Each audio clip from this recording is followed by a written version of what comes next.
Olá, sou Carlos McCord, amigo de Jesus e membro do Instituto Jesus Cristo. Eu quero convidar você a ouvir mais uma leitura do livro Tudo para Ele, e agora é 14 de agosto e o título é A Disciplina do Senhor. A Disciplina do Senhor. Antes de eu ler, queria recomendar que você pudesse ter em mãos até uma cópia desse lindo material do Oswald Chambers aqui, Tudo para Ele. E tem um lugar em Curitiba que chama-se Publicações RBC, Curitiba. E eles têm todo tipo de livro, coisas lindas que vocês podem fazer. Então, procure online ou procure no Amazon esse livro para comprar, ou compre talvez o e-book. Agora vamos voltar. A disciplina do Senhor. Hebreus 12, 5. Filho meu, não menosprezes a correção que vem do Senhor, nem desmaies quando por ele és reprovado. Deixa eu ler, vamos ler mais uma vez. Filho meu, olha essa coisa, filho meu, isso é com amor. Filho meu, não menosprezes a correção que vem do Senhor. E esse Senhor é o agricultor, em João 15. É muito interessante. Quando Jesus fala em João 15, os primeiros dois versículos, ele fala, eu sou a videira verdadeira, meu pai é o agricultor. Aí ele alerta a gente que o pai, o próprio pai, vai cuidar da gente como família. E ele é um agricultor. Quem tem medo de um agricultor? Você sabe que o agricultor está fazendo somente o bem para todo mundo. Então, ele disse, não menosprezes a correção que vem do Senhor. Deixa Deus Pai a chegar na sua mente, na sua espiritualidade, e deixa Ele falar. E ouça o que Ele fala. É uma disciplina. É muito fácil entristecer o Espírito de Deus. Fazemos isso ao menosprezar a correção do Senhor ou desanimando quando Ele nos repreende.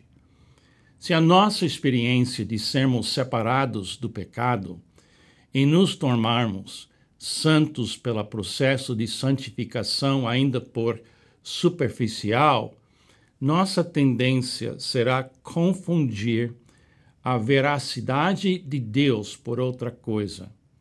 E quando o Espírito de Deus começa a nos dar um sentimento de alerta ou restrição, podemos dizer por engano, isso deve ser do diabo.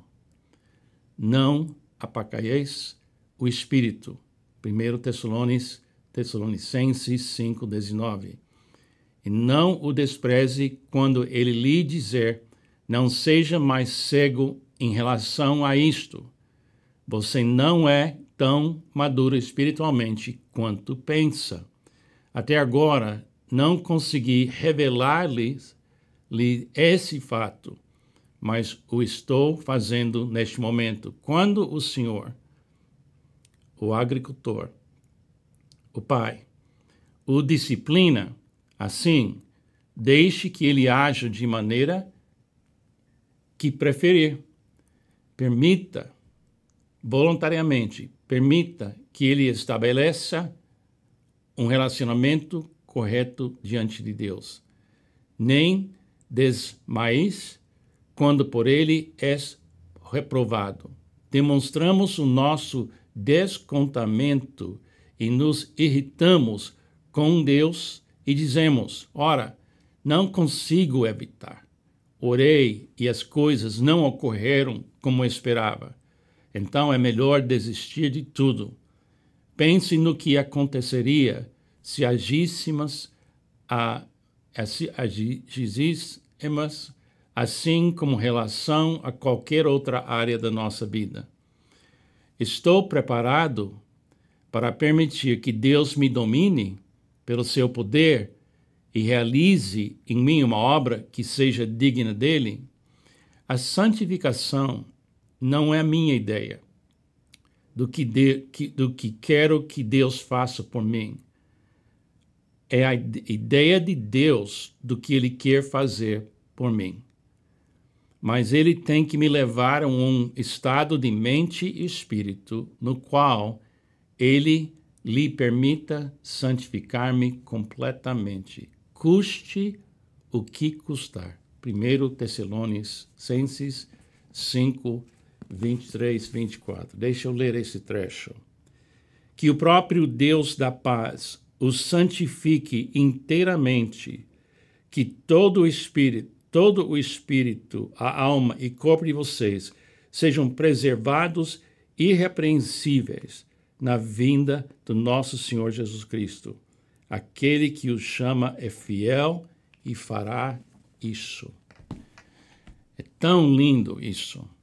Deus Pai está 100% alinhado com seu Filho e Espírito Santo para levar a gente até uma santificação, uma separação das coisas do mundo, para que a gente possa viver de uma forma digna, de uma maneira digna, para a gente revelar a glória de Deus. Muitas vezes, eu tenho visto isso na minha própria vida, na vida de muitos pastores. Eles ficam bravos com Deus, eles ficam desanimados porque a igreja não cresceu como eles queriam, eles começam a se frustrar. E nós temos que parar quando isso acontece nas nossas vidas. Volta para o Pai, o agricultor.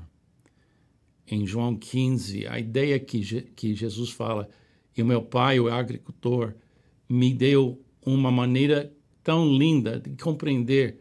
Eu não devo ter medo de um agricultor. Ninguém tem medo de alguém que é agricultor, porque eles só fazem o bem. E quando você tem alguma coisa dentro de você, você começa a batalhar contra aquilo, se acalma, porque é o Pai que está falando com você. Mas vai chegar horas que você vai pensar que todo mundo me abandonou e não está dando certo. É claro que a gente vai passar por isso, mas lembre-se, é o agricultor, é o Pai que fala coisas verdadeiras, não para ele ficar bem, mas para você ficar bem. Continua ouvindo a voz do Pai. Continua vivendo em união com Jesus Cristo. Permaneça. Aprenda a receber, se alegrar e repartir, um dia de cada vez. E quando aquela voz suave do Espírito Santo fala com você, fique quieto. Deixa o Pai, o Filho e o Espírito Santo alinhar tudo na sua vida e Ele vai endireitar as suas veredas. É muito lindo isso, mas temos que praticar isso todo dia. Então vamos orar. Obrigado, Jesus, que o Senhor tem tanta paciência conosco. Obrigado que o Senhor é Pai, o Espírito e o Pai. Nós temos toda a divindade tentando nos curar de tudo que está errado para podermos amar como deveríamos amar. Obrigado que o Senhor tem tanta paciência com a gente. Amém e amém. Deus te abençoe.